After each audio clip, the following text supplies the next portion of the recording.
She was religious in putting on her seatbelt.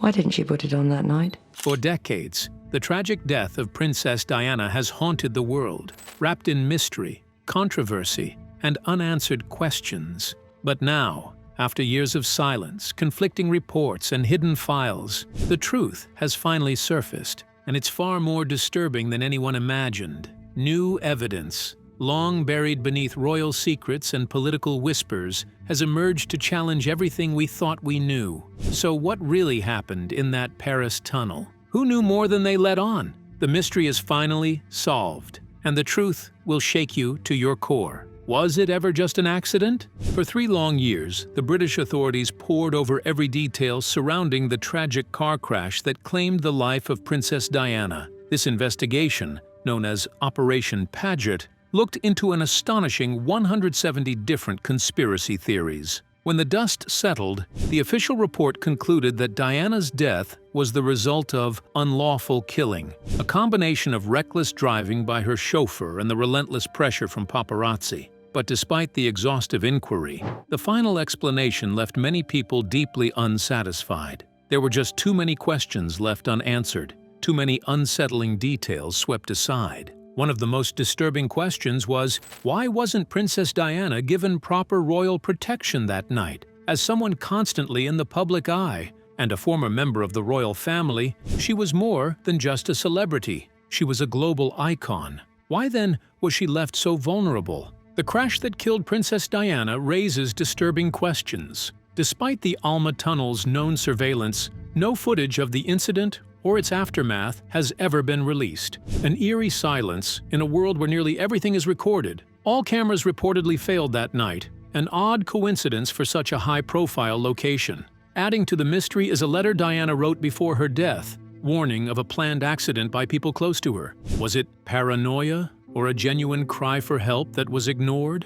The unanswered questions continue to fuel suspicion and speculation decades later. Princess Diana wasn't your typical royal. In fact, she broke nearly every royal rule, not with defiance, but with compassion. She openly talked about her personal battles, her struggles with bulimia, depression, and the loneliness of her marriage. She wasn't afraid to show vulnerability, and that made her more relatable than any royal before her. Diana held the hands of dying AIDS patients when many still believed the disease could be caught by touch. She bravely walked across active minefields to raise awareness for victims of war. She knelt to embrace children in poverty and took on causes that others avoided. Diana wasn't just the people's princess. She was the heartbeat of the people, but perhaps that was the problem. In a world ruled by images and reputations, Diana's authenticity became a threat. She was growing bolder, more influential, and alarmingly independent.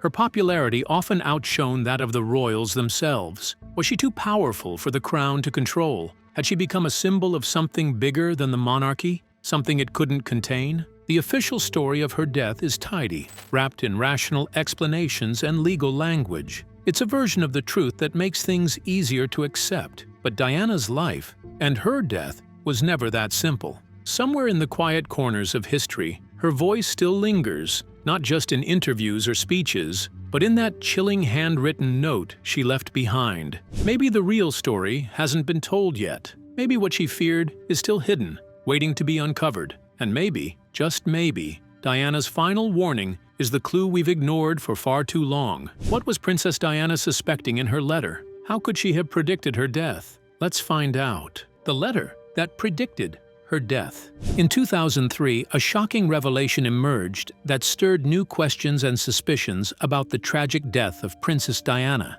Paul Burrell, her loyal butler and longtime confidant, unveiled something that would leave even the most skeptical minds uneasy: a handwritten letter from Diana herself. This wasn't secondhand gossip, a tabloid rumor, or some fabricated conspiracy theory. It was Diana's own words, penned in her unmistakable handwriting, and it carried a chilling message. The letter was dated October 1993, nearly 4 years before the fatal car crash in Paris that took her life. In it, Diana made a startling prediction. She wrote that there were plans underway to tamper with her car, leading to a crash that would result in a serious head injury. According to her, it would all be carefully staged to appear like an accident. Princess Diana's 1993 letter stunned readers by outlining, with chilling specificity, the fatal circumstances that would later claim her life. Its precision raised bewildering questions. How could she foresee such an end? And what threats drove her to record it? Written during a chaotic period marked by a crumbling marriage, relentless media scrutiny, and feelings of surveillance and manipulation,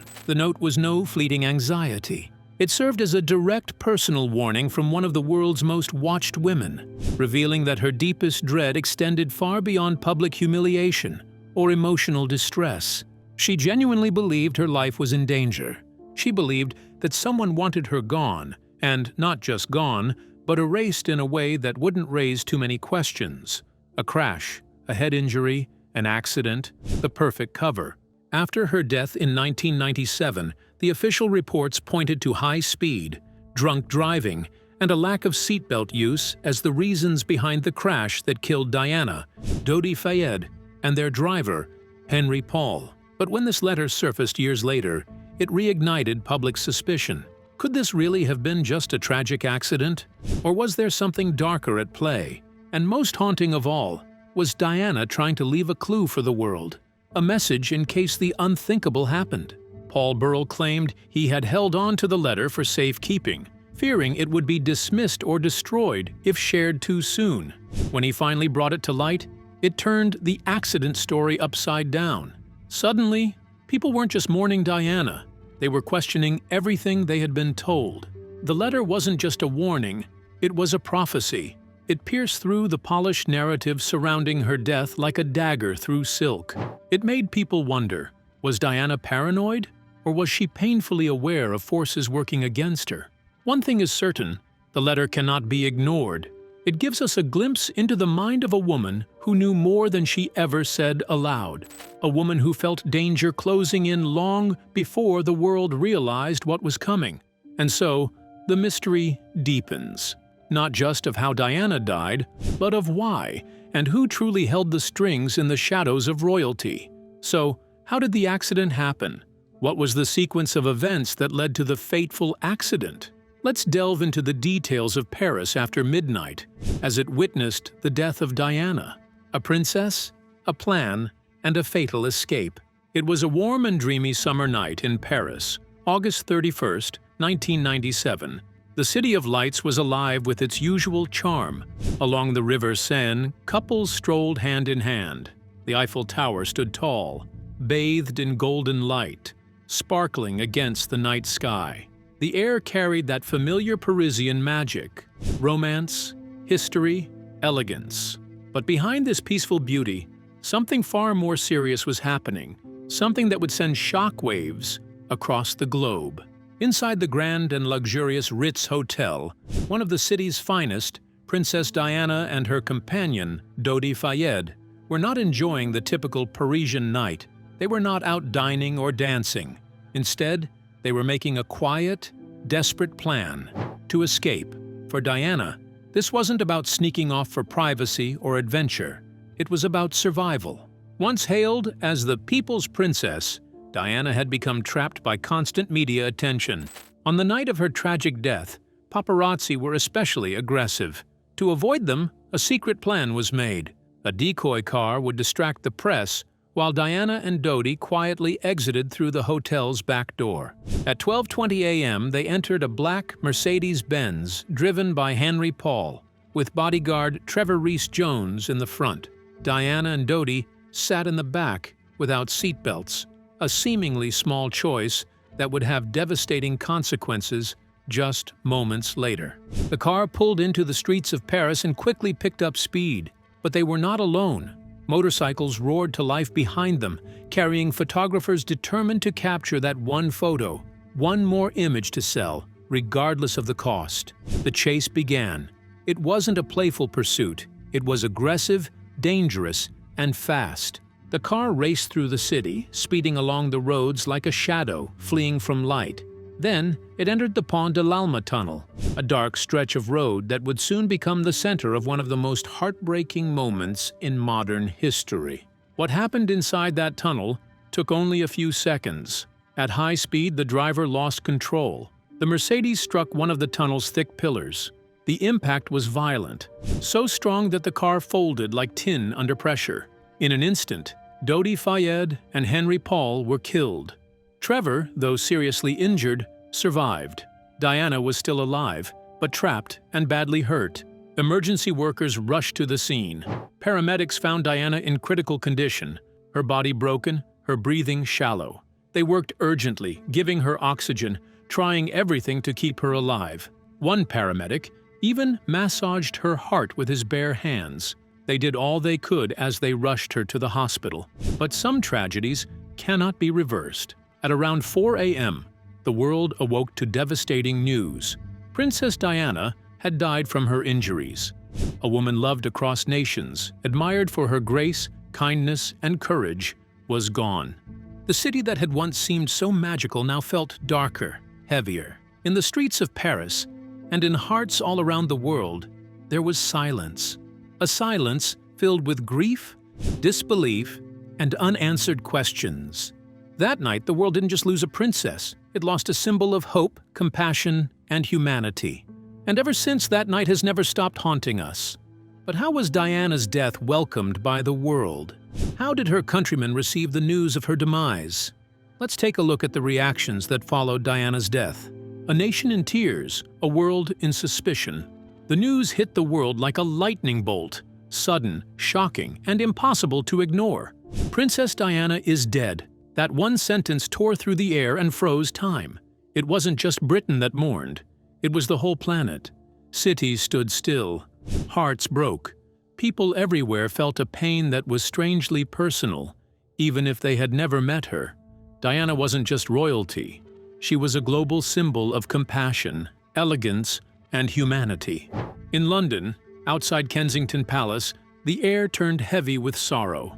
Crowds gathered in disbelief, tears running freely down their faces. Mountains of flowers piled up by the palace gates. Candles burned into the night, each flame a quiet cry of loss. Strangers hugged one another, united by a sadness too deep for words. On television, seasoned news anchors struggled to maintain their composure. Some couldn't hold back their tears. On the radio, voices cracked or fell silent altogether. For many, it felt like they had lost a close friend. But even in the depths of mourning, an uneasiness began to rise. The sadness was real, but so was the suspicion. The official story came out swiftly, perhaps too swiftly. According to reports, Diana's driver had been drunk. The paparazzi chasing her were blamed for the crash. A tragic accident, they said, nothing more. The case was closed almost as quickly as it was opened. Yet people couldn't shake the feeling that something was off. If this happened in Paris, a city known for its tight security and countless surveillance cameras, why was there no clear CCTV footage of the crash? Not even one angle? Why wasn't Diana, someone so high profile, wearing a seatbelt that night? She was always cautious. And why was she being pursued by paparazzi so aggressively, especially considering she was no longer officially a royal? Wasn't her safety still worth something? The questions kept coming.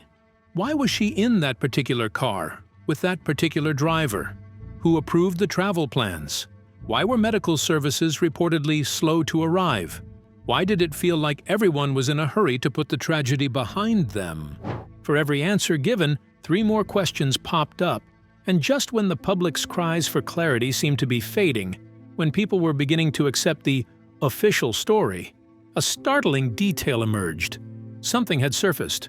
It was quiet at first, a whisper, a leak. But once it got out, there was no putting it back.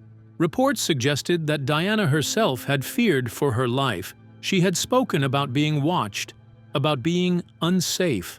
A note she had allegedly written claimed she believed someone wanted to harm her. Her words, once brushed aside as the paranoia of a woman constantly in the spotlight, suddenly carried new weight. This revelation didn't just add fuel to the fire, it ignited a global inferno of doubt. Was this really an accident? Or had something far darker taken place? Had Diana, a woman who had challenged the royal system and reshaped what it meant to be a princess, been silenced? What began as a tragedy now looked like a mystery, a chilling, tangled tale of power, secrets, and loss, and the world, once filled with sorrow, was now filled with questions. Some were too uncomfortable to ask, others too dangerous to answer. But one thing was clear: the story of Princess Diana's death was far from over. In the midst of all these is Diana's family, the Spencers. How did her death affect them? Let's dig into the details of her sister's grief over her death. A sister's grief, a family's silence. For many years, Lady Sarah McCorquodale, the older sister of Princess Diana, remained completely silent. While the world spun stories, guessed at secrets, and fed on wild media theories about Diana's tragic death, Sarah chose a different path. She stepped back from it all. She didn't give interviews. She didn't try to defend or explain. Instead, she kept to herself, quietly carrying a heavy burden no one else could see. Behind her, calm silence was a deep pain. Not just the grief of losing a sister, but the weight of what she had known all along and what she could no longer ignore. When Sarah finally chose to speak, she didn't sound like a member of the British aristocracy or a person trying to protect royal secrets. She spoke like a sister, a grieving, haunted sister who had watched a loved one live in fear and eventually die under suspicious and heartbreaking circumstances. Her words shocked many. She confirmed that a letter Princess Diana had written, one that had been dismissed by some as a fake or the product of paranoia, was in fact real. Diana had written about feeling watched. She had spoken of being followed, hunted. She had feared for her life. And these were not momentary feelings. They were fears Diana had expressed repeatedly. They shaped the way she lived, the decisions she made, and the people she trusted or didn't trust. And now, with time and hindsight, Sarah admitted something chilling. Those fears may have been justified. But what makes this story even more gripping is the strange twist in the history between Sarah and Prince Charles, the very man who would later marry Diana and become the center of one of the most complicated and painful royal love triangles in modern history. Long before Diana was ever on the royal radar, it was Sarah who had dated Prince Charles. Their relationship wasn't flashy, but it was real. They spent time together. There was even talk, at least in public whispers, about what could come of it. But that relationship came to a sudden end over one careless comment. During an interview with a journalist,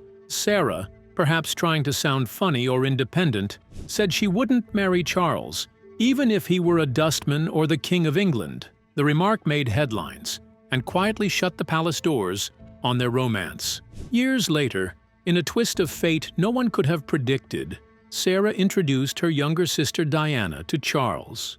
It was an innocent gesture. No one knew then what the future held, but that introduction would lead to one of the most watched, talked about, and ultimately painful marriages in modern royal history. The irony is heartbreaking. The woman who once stood beside Prince Charles ended up watching her sister fall into the arms of the same man, only to be crushed by the weight of royal expectations and media obsession. Sarah had walked away from that world. Diana had walked right into it. And in the end, it was Sarah who stood at her sister's funeral, watching the coffin of a princess the world adored, but couldn't protect. The tragedy is layered, full of painful twists and haunting memories. Lady Sarah McCorquodale didn't just lose a sister, she lost her to a world she had once been part of and had wisely stepped away from. But that choice didn't shield her from the heartache. If anything, it left her as the silent witness to what might have been avoided. If only the world had listened to Diana sooner. What legacy did Diana leave for her children and the royal family? How did she transform the monarchy? Let's dive into the details of Diana's influence on her children and the monarchy. The enduring power of Princess Diana. Princess Diana was more than just a royal figure. She was a force of change. In her lifetime, she brought warmth, compassion, and a sense of modernity to the British monarchy. And in her tragic death, she left behind a legacy that would permanently reshape the royal family's relationship with the world. From the way the Windsors interact with the public today, to the causes championed by Princes William and Harry, and even in the grace and style of Princess Kate, Diana's influence is still deeply felt. Diana's ability to connect with ordinary people, her willingness to touch the untouchable, embrace the forgotten, and speak from the heart, set her apart from previous generations of royals. She wasn't just a princess.